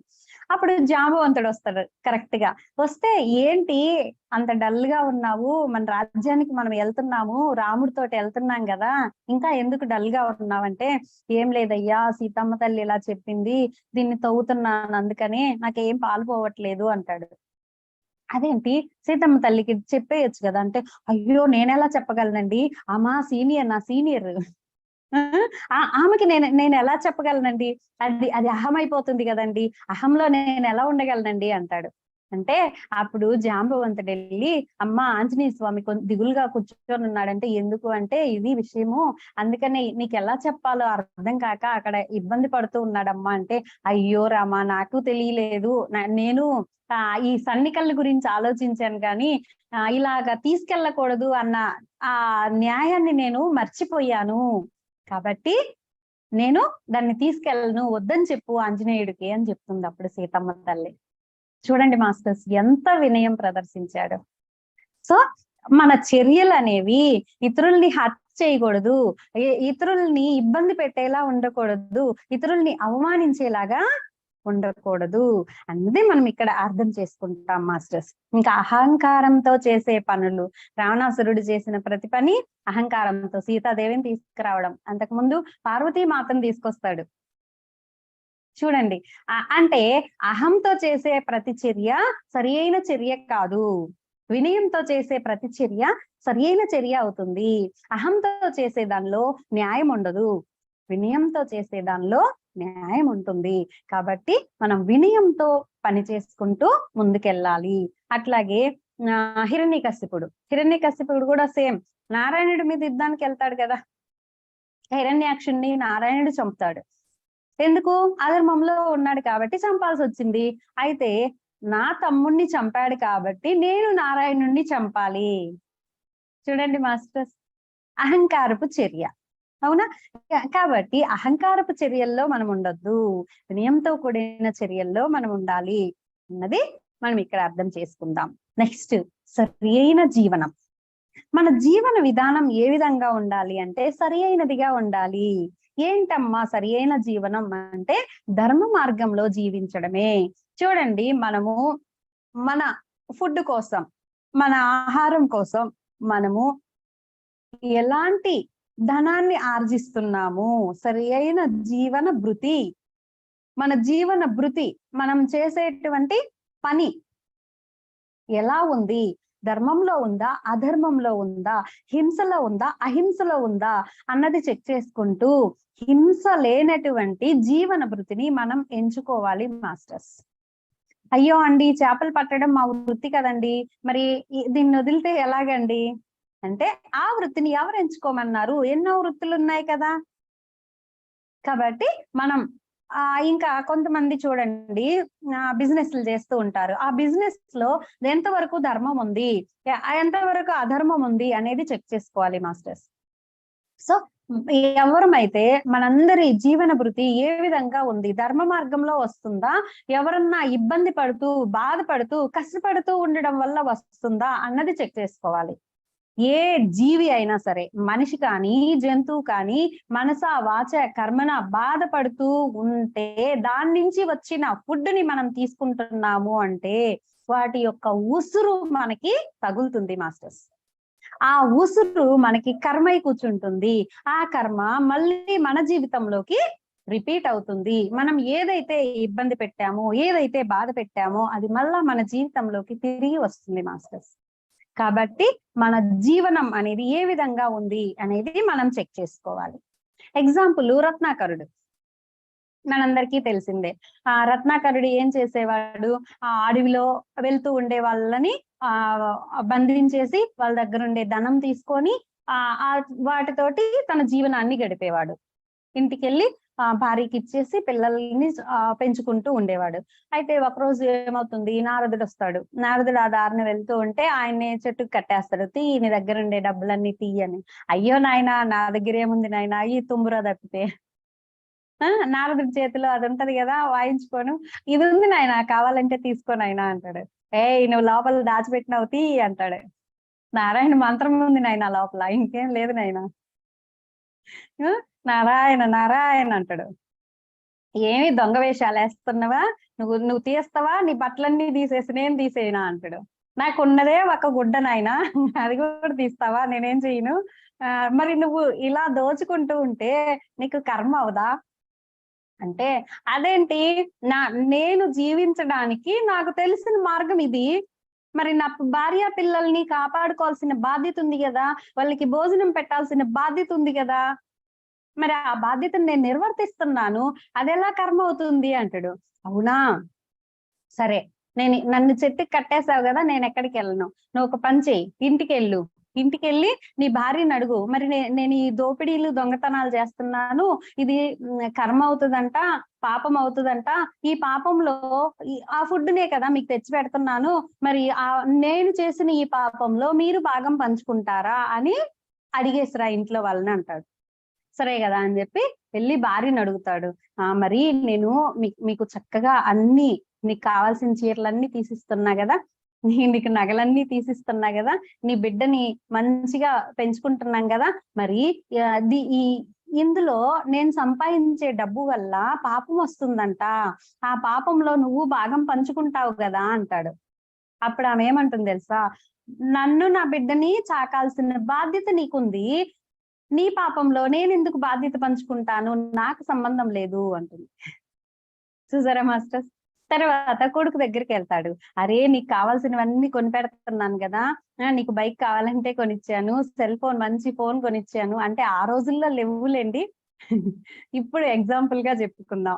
అప్పటి రోజుల్లో ఏవైతే మంచి ఉన్నాయో అవన్నీ తీసిస్తున్నాను కదా, మరి నువ్వు నా పాపంలో భాగం పంచుకుంటావా? అదే నానా, నువ్వు నన్ను కన్నావు కాబట్టి నన్ను సాకాల్సిన బాధ్యత నీకుంది, నా కోరికలు తీర్చాల్సిన బాధ్యత నీకుంది, నేను ఎందుకు తీసుకుంటాను నీ పాపాలంటాడు. ఇంకంతే, స్టన్ అయిపోతాడు. భార్య దగ్గర 50% డౌన్ అయిపోయిండు. బిడ్డ దగ్గర మిగతా 50% డౌన్ అయిపోయి ఏడ్చుకుంటూ నారదుడి దగ్గరికి వెళ్తాడు. వెళ్ళి, అయ్యా స్వామి మహాన్ బావ నా కళ్ళు తెరిపించావు అని చెప్పి గబగబా కట్లిప్పదీసి, ఈ రోజు నుంచి ఈ మొదలష్ట పనులు నేను చెయ్యను, ఈ దుష్కర్మలకి నేను ఈ రోజు నుంచి ఫుల్ స్టాప్ పెడుతున్నాను, ధర్మ మార్గంలో సంపాదిస్తూ ఎంతవరకు అయితే నా భార్య బిడ్డల్ని చాక్కోగలను అంతవరకే చాకుతాను, జల్సాలకి పోను అని చెప్పి ఆ రోజు నుంచి దాన్ని మానేస్తాడు. ఆ తర్వాత ఆ నారాయణ మంత్రం పట్టుకుంటాడు. మరి నారదులు వారు నారాయణ మంత్రాన్ని ఇస్తారు కదా, లోపల ఏం ఉంది తీ అంటే నా లోపల నారాయణ మంత్రం ఉంది అంటాడు కదా, అది పట్టుకుంటాడు. పట్టుకొని సాధన చేసి రాబోయే రోజుల్లో శ్రీరాముడు అని ఒకరు వస్తారు, సీతామాత వస్తుంది అని చెప్పి ముందే స్టోరీ రాసేస్తాడు మాస్టర్స్. అంటే భవిష్యత్తులోకి వెళ్ళి, విశ్వం యొక్క భవిష్యత్తులోకి వెళ్ళి రాసిన మాస్టర్ గొప్ప మాస్టర్ గా అయిపోతాడు. మరి రత్నాకరుడుగా ఒక దొంగగా ఉన్నటువంటి ఆయనలో ఎన్లైటన్మెంట్ తెచ్చుకొని సాధన ద్వారా తన్ని తాను మార్చుకొని ఏ స్థాయికి వెళ్ళాడో చూడండి. భవిష్యత్తులో విశ్వంలో జరగబోయేటువంటి గొప్ప మహాకావ్యాన్ని, రామాయణాన్ని రచించాడు మాస్టర్స్. కాబట్టి మనకి సాధ్యం అవదంటారా? సో మనం కూడా దృష్టి పెడితే, సరి అయినటువంటి జీవన విధానంలో జీవిస్తే అప్పుడు మనం కూడా ఎంతో కొంత ఎన్లైటన్మెంట్ ని సాధించుకోగలము అన్నది మనం ఇక్కడ అర్థం చేసుకుందాం. కాబట్టి మనం సంపాదించేటువంటి సంపాదన మరొక జీవి లేదా మరొక వ్యక్తి యొక్క వేదన నుంచి వస్తుందా, ఆనందం నుంచి వస్తుందా అన్నది మనం చెక్ చేసుకుందాం. ఒకవేళ వేదన నుంచి వస్తుంటే వెంటనే మార్చుకుందాం మాస్టర్స్. అదే సరి అయినటువంటి జీవన విధానం. సో ఈరోజు 4 పాయింట్స్ చెప్పుకున్నాం. సరి అయిన ఆలోచనలు, సరి అయిన వాక్కులు, సరి అయిన చర్యలు, సరి అయిన జీవన విధానం. ఇక నెక్స్ట్ వీక్ మిగతా 4 అష్టాంగ మార్గంలో చెప్పుకుంటాము. అయితే బుద్ధుడు మన జీవన విధానం సరైన మార్గంలో ఉండాలంటే, సరిగ్గా మనం జీవించాలంటే మనకి 5 సూత్రాలు ఇచ్చాడు మాస్టర్స్. ఏంటి 5 సూత్రాలు అంటే, ఆ 5ంటిని గనక మనం పాటించగలిగితే మనం ఉన్నత చైతన్యాలుగా మారేటువంటి అవకాశాన్ని మనం కల్పించుకున్న వాళ్ళం అవుతాం. మనం కల్పించుకున్న వాళ్ళం అవుతాం. ఏంటి అది అంటే, మొట్టమొదటిది ఏంటంటే అహింస. అంటే మనస వాచ కర్మణ. బయటికి అహింసలో ఉన్నాము, మనసులో హింస ఉంది, ఏం ఉపయోగం ఉండదు. మనస వాచ కర్మణ, ఈ 3ంటిలోనూ అహింసలోకి మనం రావాలి. నెక్స్ట్ అవసరం లేనివి గ్రహించకుండుట. చూడండి, మనకు అవసరం ఉండదు కానీ ఎవరో ఇస్తున్నారు, అమ్మయ్య ఇచ్చేసారు, ఫ్రీగా వస్తే ఫినాయిల్ అయినా తాగేస్తారు వీడు అంటారు చూడు, అలాగనమాట. అనవసరమైనవి మనం గ్రహించకూడదు. ఒకవేళ మనకి అవసరం లేదు కానీ అవతల వాళ్ళు ప్రేమతో ఇస్తున్నారు, అప్పుడు ఏం చెయ్యాలి అంటే, వచ్చిన దాన్ని స్వీకరించు, అది ఎవరికి అవసరమో వాళ్ళకి అందించు. అదే అవసరం లేనివి గ్రహించుకుండుట అంటే. అందుకని ఇది ఎదుటి వాళ్ళు ఎవరో వచ్చి మనకి ప్రేమతో ఇస్తున్నారు, నాకు అవసరం లేదు పో అని మొహాన్ని అన్నాం అనుకోండి, పాపం వాళ్ళు హర్ట్ అవుతారు కదా, ఎంతో ప్రేమతో ఇచ్చారు కదా. కాబట్టి ఆ ప్రేమని స్వీకరించండి, తీసుకోండి, అది ఎవరికి అవసరమో వాళ్ళకి అందించండి. ఓకే. నెక్స్ట్ వధించకుండా ఉండుట. ఏ జీవిని వధించకుండా అంటే చంపకుండా ఉండడం. నెక్స్ట్ 4వది దొంగలించకుండా ఉండుట. ఇవే పతంజలి యోగ సూత్రాల్లో కూడా చెప్తారు. యమనియమాల్లో యమంలో వస్తది అన్నమాట ఇవి. అపరిగ్రహ అంటాడు, అవసరం లేనివి గ్రహించకపోవడాన్ని. ఓకే. ఇతరుల వస్తువుల్ని దొంగిలించకుండా ఉండడం. 5వది ఏంటంటే సత్యాన్నే పలకడం. సత్యాన్నే పలకమన్నాం కదా అని చెప్పి అదేదో సినిమాలో రాజేంద్ర ప్రసాద్ చెప్తాడు, ఏప్రిల్ 1 విడుదల సినిమా చూసారా ఎవరైనా? అందులో రాజేంద్ర ప్రసాద్ చెప్తాడు అనమాట, అన్ని నిజాలే చెప్పాలని అన్ని చెప్తాడు, చివరికి వాడిని పొడి చేస్తారనమాట విలన్ వచ్చి. అలా కాదు మాస్టర్స్, అవసరం లేదు ఇప్పుడు అక్కడ అవసరం లేదు, ఒక నిజం చెప్పాల్సి వచ్చింది, అక్కడ చెప్పాల్సిన పని లేదు, మౌనంగా ఉండు, ఏమో నాకు తెలియదు అని చెప్పు. ఇప్పుడు రాజేంద్ర ప్రసాద్ అక్కడ అడిగాడు, వాడు ఎవర్రా చేసింది అంటే, ఏమో నాకు తెలియదు అంటే సరిపోద్ది కదా, అదిగో వాడే చేశాడు, ప్రూఫ్ లీగో, వీడియో నా కాడుంది, ఇవన్నీ చెప్తాడు అనమాట. అది సత్యాన్ని పలకడం కాదు మాస్టర్స్. అవసరమైంది మాట్లాడు, అవసరం లేనిది నోరు మూసుకొని ఉండు. అది సత్యంలో ఉండడం అంటే. ఓకేనా? ఇంకా భగవత్ తత్వంలో ఏవైతే ఉన్నాయో వాటి గురించే మాట్లాడుకోవడం. అది సత్యాన్ని మాట్లాడడం అంటే. Okay masters? ఈ 5 అహింస, అవసరం లేని గ్రహించకుండా ఉండడం, వధించకుండా ఉండడం, దొంగిలించకుండా ఉండడం, సత్యాన్నే పలకడం. ఈ 5ంటిని మనం ఎప్పుడైతే మన జీవితంలో ఆచరిస్తామో అప్పుడు మన జీవితంలో మనం ఉన్నత చైతన్యంగా మారటానికి అవకాశాలు కల్పించుకున్న వాళ్ళం అవుతాము. సో ఇవి 4. నెక్స్ట్ ఈ రోజు మనం ఈ వారం రోజులు ప్రాక్టీస్ చేయాల్సింది ఉంది కదా, మార్పు పట్ల ఎరుక. 3వ శక్తి పేరేంటి? మార్పు పట్ల ఎరుక. మొదటిది ఏంటి? మనోనియంత్రణ. ఒక వారం రోజులు చేసాం. రెండవది వాస్తవపు ప్రత్యక్షత. అంటే వాస్తవంలో ఏ విధంగా గమనించాలి, ఏ విధంగా జీవించాలి అన్నది నేర్చుకున్నాం. ఒక వారం రోజుల పాటు ప్రాక్టీస్ చేసాం. ఇక 3వది మార్పు పట్ల ఎరుక. ఏంటివి అంటే దీన్ని గౌతమ బుద్ధుడు దివ్య జ్ఞానము అని చెప్తాడు. మార్పు పట్ల ఎరుక ఎవరైతే సాధించుకున్నారో వాళ్ళు దివ్య జ్ఞానాన్ని సాధించుకున్నట్టే అని చెప్తాడు అనమాట. ఏంటి ఈ మార్పు పట్ల ఎరుక అంటే మనందరికీ ఈ పాటికే అర్థమై ఉంటది.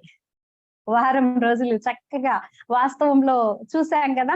ఈ వాస్తవంలో చూసినప్పుడు మనము వాస్తవం పైన దృష్టిని నిలిపినప్పుడు మనకేం అర్థమై ఉంటుంది అంటే వాస్తవం అనేది స్టాండ్ బై అవ్వదు, నిరంతరం మారుతూ ఉంటుంది.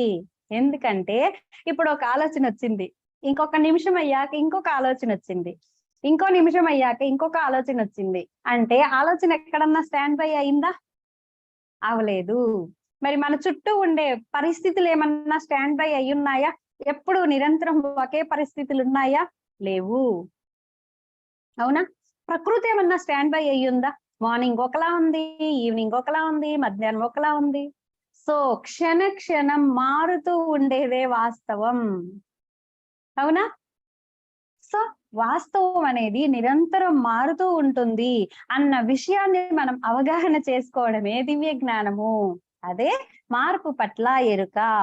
మనం ఎప్పుడైతే ఈ వాస్తవాన్ని గ్రహిస్తూ ఉన్నామో మన లోపల జరిగే విషయాల్ని, బయట జరిగే విషయాల్ని, బయట జరిగే సిచ్యువేషన్స్ ని, పరిస్థితుల్ని అన్నింటినీ గమనిస్తూ ఎప్పుడైతే ఉన్నామో అప్పుడు మనకు అర్థమవుతుంది ప్రతిదీ మారిపోతుందని. ఈ మార్పుని మనం అంగీకరించగలగడమే, ఆ మార్పుని స్వాగతించడమే మార్పు పట్ల ఎరుక. ఇంకెక్కడ దుఃఖం ఉంటుంది చెప్పండి? ఎప్పుడైతే మనం మార్పుని అంగీకరిస్తామో మనకి ఇంకా దుఃఖం ఉంటుందా? ఫర్ ఎగ్జాంపుల్ ఒక ఒక ఒక తల్లి ఉంది. ఆ తల్లి బిడ్డని చక్కగా ప్రేమగా చూసుకుంటుంది. ఓకే, చిన్నప్పటి నుంచి చక్కగా పెంచింది. వన్ ఫైన్ మార్నింగ్ పెళ్లి చేసింది. పెళ్లి చేసిన తర్వాత ఈ ప్రేమ అంతా అంటే అప్పటిదాకా అమ్మ కొంగు పట్టుకొని తిరిగాడు, ఇప్పుడు భార్యకి షిఫ్ట్ అయిపోయినాడు. ఈ తల్లి లబో దిబోమంటుంది. అదే మార్పు సహజం. నేను వచ్చినప్పుడు కూడా మా ఆయన మా అత్తగారిని వదిలేసి నా వెనకాతలు తిరిగాడు కదా. మార్పు సహజం అన్నది ఎప్పుడైతే మనం గుర్తిస్తామో ఆ తల్లి ఇంకేడుస్తుందా?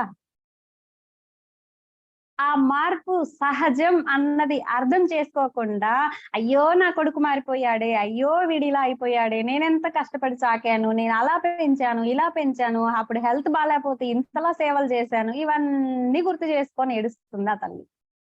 ఎందుకు? మార్పు పట్ల ఎరుక లేదు. మార్పు సహజం అన్న విషయం తను మర్చిపోయింది, అర్థం చేసుకోలేదు. కాబట్టి ఎవరైతే మార్పును అంగీకరిస్తారో వాళ్ళు దుఃఖంలోకి వెళ్ళే అవకాశం చాలా తక్కువగా ఉంటుంది. అలాగనే అసలు దుఃఖం ఉండదా అండి? ఉంటది. మధ్య మార్గం చెప్పాడు కదా బుద్ధుడు. అస్సలు ఉండదా అంటే ఉంటుంది. విపరీతంలోకి వెళ్ళిపోదు. Okay masters? అండ్ దాన్ని బ్యాలెన్స్ చేసుకునే శక్తి మనకు వస్తుంది. ఓకే, దీన్ని అంగీకరిద్దాం, ఇది సహజం కదా, మార్పు అనేది సహజం కదా. మరి చిన్నప్పుడు పిల్లోడు ఇంతే ఉన్నాడు, తర్వాత పెద్ద అయ్యాడు, ఇంకా పెద్ద అయ్యాడు, ఇప్పుడు మారాడు అంతే. ఇంతకు ముందు మారలేదా? చిన్న పిల్లోడప్పటికి కాలేజీకి వెళ్ళేప్పటికి మార్పు లేదా? కానీ అక్కడ మార్పు ఉన్నప్పటికీ కోడలు అనే పాత్ర లేదు కాబట్టి దాన్ని కష్టంగా అయినా అంగీకరించాం. ఇప్పుడు కొత్త క్యారెక్టర్ వచ్చింది కాబట్టి దాని మీద పడి ఏడుస్తున్నాం, అంతే తేడా. సో మార్పు పట్ల ఎరుక మనకి ఎప్పుడైతే వస్తుందో అప్పుడు దుఃఖం నుంచి మనం తొందరగా బయటపడేటువంటి అవకాశాలు వస్తాయి. ఎట్లా ఎరుక వస్తుంది అంటే ప్రతి విషయం కూడా నిరంతరం మార్పు చెందుతూ ఉంటుంది. అది మనుషులు కావచ్చు, విషయాలు కావచ్చు, వస్తువులు కావచ్చు, చివరికి మన ఆలోచనలు కూడా మాస్టర్స్. మనమే మారిపోతున్నప్పుడు ఎదుటి వాళ్ళు మారుతున్నారని ఏడిస్తే ఎలాగ చెప్పండి? మనం ఎన్ని మారుతున్నాం? మనం ఇంతకు ముందులా ఉన్నామా? ఇంతకు ముందులా ఆలోచిస్తున్నామా? మరి మనలోనే ఇన్ని మార్పులు జరుగుతున్నప్పుడు ఎదుటి వారు మారకూడదు అని కోరుకోవడం ఎంతవరకు కరెక్ట్? సో దాన్ని గుర్తిద్దాం మాస్టర్స్. మనం ఈ క్షణము గమనించినప్పుడు అవును కదా, నిజమే కదా. ఇప్పుడు నేను చెప్తూ ఉన్నప్పుడు అనిపిస్తుంది, మనందరికీ అనిపిస్తుంది, అవును కదా, నిజమే కదా, ఇంతకు ముందులాగా నేను లేను, ఇప్పుడు మళ్ళీ రేపు ఇప్పట్లాగా ఉండను. అలాంటప్పుడు ఎదుటి వాళ్ళని ఎందుకు అనుకోవడం అని ఈ క్షణంలో అనిపిస్తుంది. కానీ ఆ సిచ్యువేషన్ వచ్చాక మళ్ళీ మర్చిపోతాం మాస్టర్. ఎందుకు మర్చిపోతాము అంటే మనం పైనే పెట్టుకున్నాం, దాన్ని అనుభూతి చెందట్లేదు. ఆ ఫీల్ ఎప్పుడైతే అనుభవిస్తామో, ఆ అనుభూతిని ఎప్పుడైతే చెందుతామో మన అంతరంలోకి, మన లోపల ఉండే చైతన్యంలోకి ఎప్పుడైతే అర్థం చేసుకుంటామో అప్పుడు మార్పు పట్ల పూర్తి ఎరుకని మనం సంపాదించుకుంటాం. అప్పుడు ఏ మార్పు అన్నా రానియండి అబ్బా, ఇప్పుడు నీ కొడుకు వదిలేసి వెళ్ళిపోతున్నానమ్మా, బాయ్ బాయ్ అంటే, సరే నాయనా బాయ్ బాయ్, నాకు చాలా పనులు ఉన్నాయి, ధ్యానం క్లాస్కి వెళ్ళాలి అంటాం. లేదనుకో, ఆ మార్పుని అంగీకరించలేదనుకో, అయ్యో నా కొడుకా, నువ్వు వెళ్ళిపోతే నన్ను చూసుకునేవాడు ఎవర్రా అంటాం కదా. కాబట్టి వాస్తవాన్ని ఎప్పుడైతే పరిశీలిస్తామో, దాన్ని ఎప్పుడైతే అవగాహన చేసుకుంటామో, దాన్ని అంతరంలోకి ఇంకింప చేసుకుంటామో అప్పుడు మనం ఏం అర్థం చేసుకుంటామంటే మార్పు సహజం అన్న విషయాన్ని మనం అర్థం చేసుకుంటాం. ప్రతిదీ కూడా మనం ఏమనుకుంటాం, నాకు నచ్చినట్టే ఉండాలి, నా బిడ్డ నాకు నచ్చిందే చదవాలి, నాకు నచ్చినట్టే ఉండాలి, నాకు నచ్చిన క్రాఫే వేసుకోవాలి, ఓకే, నా భర్త నేను చెప్పినట్టే వినాలి. ఇలా ఆలోచిస్తాము. దాని వల్లే మనకి ఇబ్బంది అవుతుంది మాస్టర్స్. వాళ్ళు కొంచెం మారేసరికి ఇక్కడ మనకి చివుక్కుమంటుంది. అంటే మనల్ని ఎవరు ఆడిస్తున్నారు? ఎదుటి వాడు ఆడిస్తున్నాడు. మన చేతుల్లో మనం ఉన్నామా? ఎదుటి వాళ్ళు కొంచెం మారారు అంటే మనకి ఏడుపొస్తుంది, మనకు బాధ వస్తుంది అంటే మనం ఎవరి చేతిలో ఉన్నట్టు? ఎదుటి వాళ్ళ చేతిలో ఉన్నాం. ఎదుటివాడు మనల్ని ఆడిస్తున్నాడు. ఇంకా ఒక ఇంట్లో ఒక 10 ఇయర్స్ ఉంటాం. ఆ ఇంటి ఓనరు ఖాళీ చేయమంటాడు. అప్పుడు మన బాధ చూడాలి. అయ్యో, 10 సంవత్సరాలు ఈ ఇంట్లో ఈ రూమ్ లో ఇలా గడిపాను, ఆ రూమ్ లో అలా గడిపాను, ఇక్కడ ఇలా వంట చేసుకున్నాను, పక్కామతో ఇలాగున్నాను, ఇవన్నీ గుర్తు చేసుకొని ఖాళీ చేయాలంటే ఎంతలా ఏడుస్తామో చూడండి. ఎందుకు? మార్పు పట్ల ఎరుక లేదు మాస్టర్స్ మనకి. ఓకేనబ్బా, ఈ 10 ఏళ్ళు ఇక్కడ ఉన్నాం కదా, నెక్స్ట్ ఇంకొక ఇంటికి వెళ్తున్నాం, ఏముంది అక్కడ అని మార్పుని మనం ఎప్పుడైతే అంగీకరిస్తామో అప్పుడు మనం దుఃఖం లేదు, హ్యాపీగా వెళ్తాం. ఏమో ఇక్కడ ఇంతకంటే మంచిగా ఉంటదేమో అక్కడ కదా, ఎవరు చూడొచ్చారు. ఇది మనకి ఎప్పుడైతే అర్థమవుతుందో అప్పుడు మనం హ్యాపీగా ఉండగలుగుతాం. అయితే ఇక్కడ చిన్న బుద్ధుడు స్టోరీ చెప్పుకుందాం మాస్టర్స్. ఒకసారి బుద్ధుడు ఒక ఊర్లోకి వెళ్తాడు. వెళ్ళి మరి ఆయన బోధనలన్నీ చెప్తూ ఉంటాడు కదా. ఆ ఊరిలో ఒక అతనికి ఇవన్నీ నచ్చవన్నమాట. ఏంటి నువ్వు ఇలాగ చెప్తున్నావు, నువ్వు ఎలాగూ సన్యాసి అయిపోయావు, నీకు ఇల్లు లేదు, వాకిలి లేదు, బజార్లు పెట్టుకొని జోలి పెట్టుకొని తిరుగుతున్నావు, ఇలాగే ఎంతో మందిని నీ వెనకాతలు తిప్పుకుంటున్నావు, ఇక్కడ ఎంతమందిని మార్చడానికి వచ్చావు అని చెప్పి తిడతా ఉంటాడు. బుద్ధుడు ఏం మాట్లాడు, అలా సైలెంట్ గా చూస్తూ ఉంటాడు. ఏమాత్రం ఎక్స్ప్రెషన్స్ మార్చడు. అలా చూస్తూ ఉంటే ఇంకా కోపం వచ్చేస్తది, రగిలిపోతాడు. ఇంకా ఆ కోపాన్ని తట్టుకోలేక ఉమ్మేసేస్తాడు మాస్టర్స్ బుద్ధుడి మీద, మొహం మీద ఉమ్మేస్తాడు. ఉమ్మేయగానే వెనకాతల ఆనందుడు ఉంటాడు కదా, బుద్ధుడు అంటే విపరీతమైన ప్రేమ ఆనందుడు, ఆయనకు విపరీతమైన కోపం వచ్చి ఇలా చుట్టూ చూసి ఒక కర్ర తీసుకొని వస్తాడు. బుద్ధుడు ఆగు ఎందుకు అంతలా రగిలిపోతున్నావు, ఆగు అంటాడు. అప్పుడు అడుగుతాడనమాట, అదేంటి ఉమ్మేసి వెళ్ళిపోతాడు కదా వాడి పాటికి వాడు, అదేంటి నీకు కోపం రాలేదా, నీ మీద ఉమ్మేశాడు వాడు అంటాడు. అవును వేశాడు, నాకు కోపం రావాలి అనుకున్నప్పుడు నాకు రావాలి గాని వాడు ఉమ్మేశాడని నాకెందుకు రావాలి కోపం అంటాడు.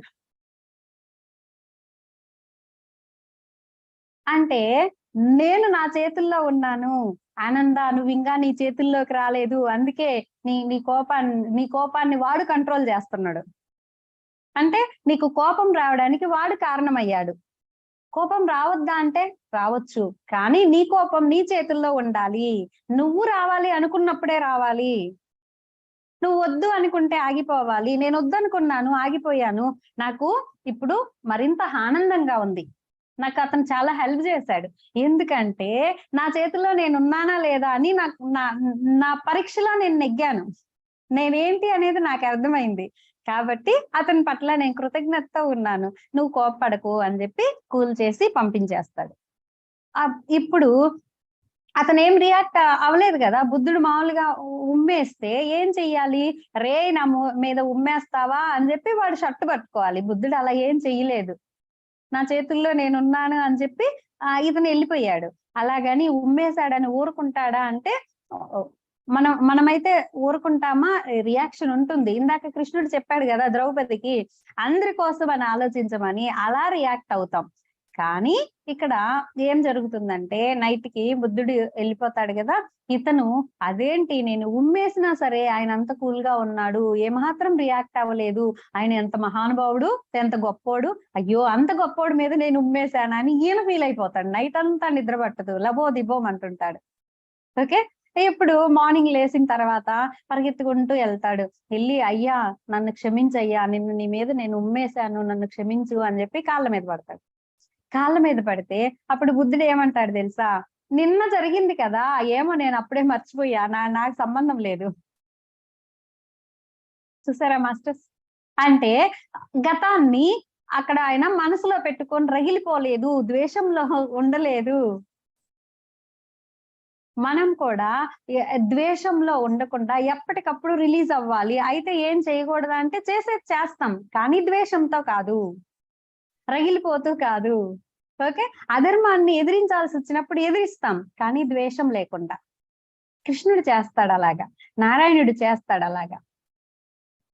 ఇందాక చెప్పుకున్నాం కదా, హిరణ్యకశిపుడు వాళ్ళ తమ్ముడు హిరణ్యాక్షుణ్ణి చంపేస్తాడు కదా నారాయణుడు. ఇంటికి వచ్చిన తర్వాత నారాయణుడేమో అదంతా మర్చిపోయి హ్యాపీగా ఇంట్లోకి వచ్చి లక్ష్మీదేవితో ఆనందంగా గడుపుతూ ఉంటాడు. ఈ హిరణ్యకశిపుడేమో ఇంటికి వెళ్ళేసి అన్నం తింటూ, ఆ నారాయణుడు ఆ దుష్టుడు నా తమ్ముడిని చంపేశాడు, వాడి మీద ఎలాగైనా రివెంజ్ తీర్చుకోవాలి. అన్నం తినేటప్పుడు అదే ఆలోచన, ఆ రాజ్యం పరిపాలించే అక్కడ కూడా అదే ఆలోచన, స్నానం చేసేటప్పుడు అదే ఆలోచన. చూసారా మాస్టర్స్? ద్వేషంతో రగిలిపోతుంది. అలాగని నారాయణుడు హిరణ్యకశిపుడిని చంపలేదా? చంపాడు.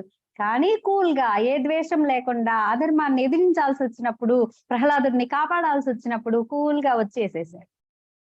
మన యుద్ధం అలా ఉండాలి, ఇలా ఉండకూడదు. అప్పుడు మనం హ్యాపీగా ఉండగలుగుతాం. ఆ క్షణాన్ని, ఆ ఉన్న క్షణాన్ని మనం ఎంజాయ్ చేయగలుగుతాం. అవునా? హృదయంలో ద్వేషం పెట్టుకొని రగిలిపోతూ ఉంటే మనం ఎలా ఆనందంగా ఉండగలం చెప్పండి? దుఃఖంలోనే కదా ఉంటాము.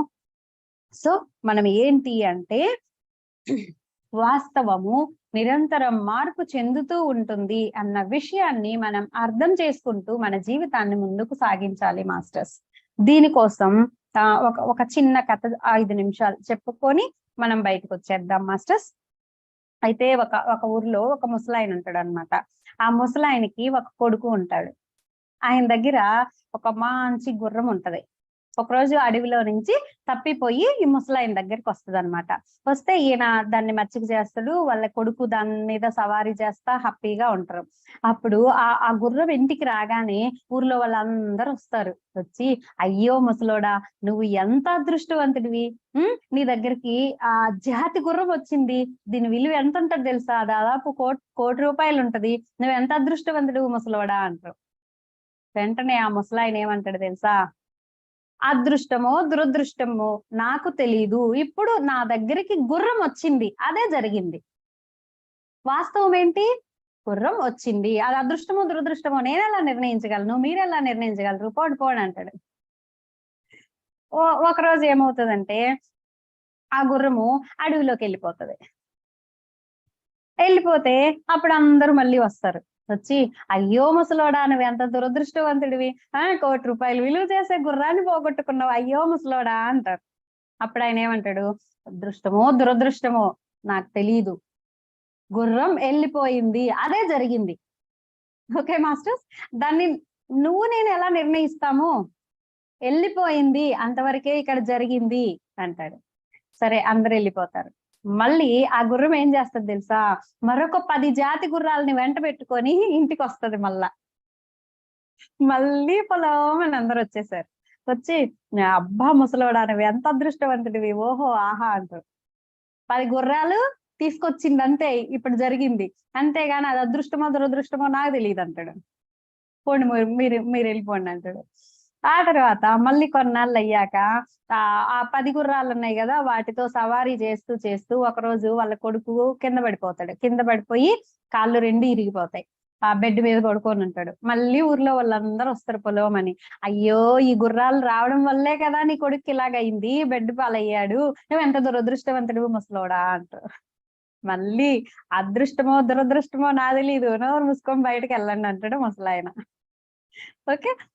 కొన్నాళ్ళు అయిన తర్వాత యుద్ధం జరుగుతది. రాజుగారి రాజ్యం మీదకి పక్క రాజ్యం వాళ్ళు యుద్ధానికి వస్తారు. మరి యుద్ధానికి వచ్చినప్పుడు రాజుగారు అందరినీ రెడీ చేసుకోవాలి కదా. కాబట్టి రాజ్యంలో ఉండేటువంటి యువకులందరూ, కుర్రవాళ్ళందరూ యుద్ధంలో పాల్గొనాలి అని చాటింపేస్తాడు రాజుగారు. అందరినీ సైనికులు వచ్చి తీసుకెళ్తా ఉంటారు ఇంట్లో ఉండే వాళ్ళందరినీ. ఈయన దగ్గరకు వచ్చి లోపలికి వచ్చి తొంగి చూసి, ఓ ఈ 2 కాళ్ళు ఇరిగి మళ్ళీ కట్టుకుంటారు, బానే ఉంటాయి, కానీ హ్యాండిక్యాప్డే కదా, కాబట్టి హ్యాండిక్యాప్డ్ యువకుడు మాకు అక్కర్లేదు అని చెప్పి అతన్ని వదిలేసి వెళ్ళిపోతారు. మళ్ళీ పొలవమని వస్తారు. ఆహా నువ్వెంత అదృష్టవంతుడు ముసలోడా, మా ఇంట్లో పిల్లోళ్ళందరినీ రాజుగారు తీసుకెళ్లారు, మీ పిల్లోడు ఇంట్లో ఉన్నాడు, హాయిగా ఉన్నావు అంటారు. హాయో అదృష్టమో దురదృష్టమో నాకు తెలియదు కానీ ఇప్పుడు జరిగిందైతే నా బిడ్డని వదిలేసి వెళ్ళారు అంతవరకే, ఇంకెళ్ళండి అంటాడు అనమాట. అంటే చూడండి, అక్కడ ఏదైతే జరిగిందో దాని మీదే దృష్టి ఉంది. అది అదృష్టమా దురదృష్టమా మనం అయితే ఎన్ని ఆలోచిస్తాం చూడండి. అలా కాకుండా వాస్తవంలో జీవిస్తూ మార్పును అంగీకరిస్తూ మనం ఎప్పుడైతే ముందుకెళ్తామో అప్పుడు ఆనందంగా ఉండగలుగుతాం. ఆ ముసలాయన ఏం చేశాడు? మార్పును అంగీకరించాడు. గుర్రం వెళ్ళడాన్ని అంగీకరించాడు, 10 గుర్రాలు తేవడాన్ని అంగీకరించాడు, బిడ్డ కింద పడ్డాన్ని అంగీకరించాడు, ఆ రాజుగారు తీసుకెళ్లకుండా ఉండడాన్ని అంగీకరించాడు. ప్రతి దాన్ని తన జీవితంలో ఏదైతే జరిగిందో దాన్ని అంగీకరించుకుంటూ ముందుకెళ్ళాడు మాస్టర్స్. అలాగా మనం ఎప్పుడైతే ప్రతి మార్పుని యాక్సెప్ట్ చేస్తూ ముందుకెళ్ళామంటే, ఇంకొకటి ఏంటంటే మనం ఎప్పుడైతే అంగీకరిస్తామో అప్పుడు దాని నుంచి బయటపడేటువంటి దారులు దొరుకుతాయి మనకి. అంగీకరించకుండా జుట్టు పీకేసుకొని చింపేసుకొని ఉన్నాం అనుకోండి, ఆ టెన్షన్ లో మనకి ఏమన్నా దారులు దొరుకుతాయా? దొరకవు. సో మన ముందుకి ఒక సమస్య వచ్చింది, దాన్ని అంగీకరించండి. అంగీకరించినప్పుడు మన జీవితంలోకి ఒక మార్పు వచ్చింది. ఆ మార్పుని మనం అంగీకరించినప్పుడు దాని నుంచి ఎలా బయటపడాలి అన్న మార్గం మనకి దొరుకుతుంది. కాబట్టి ఆ విధంగా మనం ట్రై చేద్దాం మాస్టర్స్. ఈ వారం అంతా కూడా ఈ మార్పు పట్ల ఎరుక అనేటువంటి ఈ 3వ శక్తిని మనం ప్రాక్టీస్ చేద్దాం. మీరందరూ కూడా ప్రతి క్షణం మీ లోపల బయట, మీతో పాటు నేను కూడా, నా లోపల బయట ఏమేం మార్పులు జరుగుతున్నాయి అవన్నీ గమనిద్దాం. గమనించి ఆ మార్పుల పట్ల మనం ఎలా రియాక్ట్ అవుతున్నాం, ముసలోళ్ళలాగా కూల్ గా ఉండగలుగుతున్నామా, లేదంటే ఆయన ఎవరు హిరణ్యకశిపుడిలాగా రగిలిపోతూ ఉన్నామా? దీన్ని మనం గమనించుకొని ఏ సిచ్యువేషన్ లో కూల్ గా ఉండగలిగాం, ఏ సిచ్యువేషన్ లో రగిలిపోయాం అన్నది మనం పాయింట్స్ అన్ని నోట్ చేసుకుందాం మాస్టర్స్. నోట్ చేసుకొని ఆ రగిలిపోయే సిచ్యువేషన్ లో ఎందుకు రగిలిపోవాల్సి వచ్చింది అని ఒక్కసారి విశ్లేషించుకొని దాని నుంచి ఎలా బయటపడాలి, అలా రగిలిపోకుండా ఉండాలంటే, కూల్ గా ఉండాలంటే మనం ఎలా ఉండాలి అనేది మనం మళ్ళీ రెక్టిఫై చేసుకుందాము. ముందు గుర్తించినప్పుడే కదా మనం రెక్టిఫై చేసుకోగలుగుతాము. సో మనం ముందు గుర్తిద్దాం, ఏ సందర్భంలో అంగీకరించగలిగాం, ఏ సందర్భంలో అంగీకరించలేకపోయాం, దానికి కారణాలు ఏంటి విశ్లేషించుకుంటూ మనం అవగాహనని పెంచుకుందాం మాస్టర్స్. ఇది ఒక్క రోజుతో అయ్యేది కాదు, అవదు కూడా. కాబట్టి మనం ముందు ప్రయత్నం చేద్దాం, ఒక స్టెప్ వేస్తున్నాం అంతే. ఓకే, నెక్స్ట్ శనివారం రోజు మనం అష్టాంగ మార్గంలో మిగిలినటువంటి 4 గురించి తెలుసుకుంటాం. ఆ తర్వాత 4వ శక్తి అయినటువంటి బంధ రాహిత్యం. 4వ శక్తి పేరేంటి?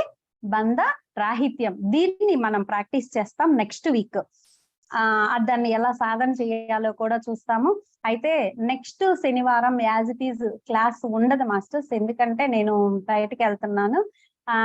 ఈ వారం రోజులు మనము మార్పు పట్ల ఎరుకని సాధన చేద్దాం.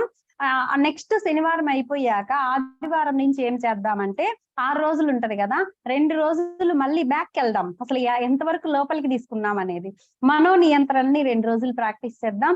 ఆ తర్వాత వాస్తవ ప్రత్యక్షత మీద 2 రోజులు ప్రాక్టీస్ చేద్దాం. మార్పు పట్ల ఎరుకని 2 రోజులు ప్రాక్టీస్ చేద్దాం. అలాగా ఆ నెక్స్ట్ వారానికి మనం మళ్ళీ కలుసుకుంటాం. ఈ 2 వారాలు, ఒక వారమేమో మార్పు పట్ల ఎరుకను ప్రాక్టీస్ చేస్తాం, ఇంకొక వారమేమో ఈ 3 వరుసగా ప్రాక్టీస్ లో పెడదాం. అయితే ఇది ప్రాక్టీస్ చేయాలంటే అండి కళ్ళు మూసుకొని కూర్చోవాలా అండి? అసలు కళ్ళు మూసుకొని కూర్చుని చేసే సాధనే కాదు మాస్టర్స్. ఇది మన జీవితంలో ఎదురయ్యే ప్రతి సిచ్యువేషన్ లో మనం ఏ విధంగా రియాక్ట్ అవుతున్నాము అనేది గమనించుకోవడం. కాబట్టి నిరంతరం ప్రాక్టీస్ అయ్యేది, నిరంతరం సాధనే. ఓకే, కళ్ళు మూసుకొని కూర్చున్నప్పుడు మాత్రం మామూలు ధ్యాన సాధనే మనం చేసుకుంటాము. ఈ విధంగా బుద్ధ మ్యూజిక్ పెట్టుకొని చేసుకోవచ్చు మీరు చక్కగా. మామూలుగా ధ్యానంలో కూర్చున్నప్పుడు ఇలా ముందుకెళ్దాం మాస్టర్స్. 3 శక్తుల్ని మనం సంపాదించుకున్నాం.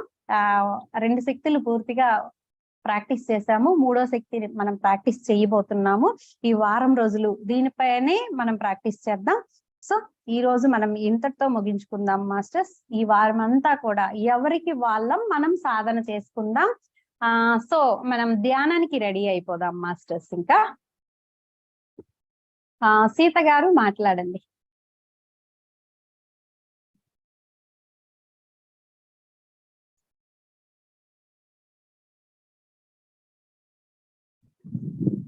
Thank you madam. లైవ్ ఆపేరా సునీత?